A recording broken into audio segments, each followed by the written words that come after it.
இன்னைக்கு நம்ம சென்னை ரோஹிணி தியேட்டர்ல தளபதி விஜயோட ரசிகர்கள் செய்த வேலை என்ன அப்படின்றத இன்னைக்கு நம்ம இந்த வீடியோல பார்க்க போறோம். நம்ம தளபதி விஜய்க்கு அட்லியோட இயக்கத்துல 2016 வெளியான படம் தெரி. இந்த படம் வெளியான எல்லா இடங்கள்லயும் மிகப்பெரிய வசூல் சாதனை பண்ணி பிளாக் பஸ்டர் ஹிட் ஆனது.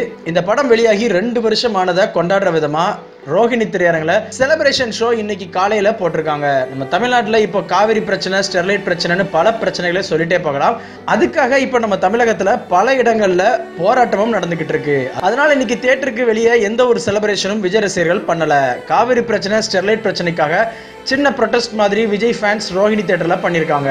குறிப்பா ஜம்மு காஷ்மீர்ல 8 வயது சிறுமி பாலியல் பலாத்காரம் செய்யப்பட்டு கொல்லப்பட்டதற்கு ஜஸ்டிஸ் கேட்டும் விஜய் ரசிகர்கள் சைலண்ட் கேண்டில் ப்ரொடெஸ்ட் பண்ணிருக்காங்க. தெரி இன்டர்வல் சீன்ல ரேப் பண்ணவனுக்கு விஜய் ஒரு தண்டனை கொடுப்பாரு. அந்த சீன் ஸ்கிரீன்ல வரும்போது அதே மாதிரி ஒரு பேனரை காட்டி இந்த மாதிரி ஒரு தண்டனையை பெண்களை, குறிப்பா குழந்தைகளை ரேப் பண்றவங்களுக்கு கொடுக்கணும்னு விஜய் ரசிகர்கள் சொல்லியிருக்காங்க. இந்த மாதிரி குழந்தைகளை ரேப் பண்றவங்களுக்கு எந்த மாதிரி தண்டனை கொடுத்தா இனி இந்த தப்பு நடக்காதுன்னு நீங்க நினைக்கிறத கீழே உள்ள கமெண்ட் பாக்ஸ்ல கமெண்ட் பண்ணுங்க. நன்றி.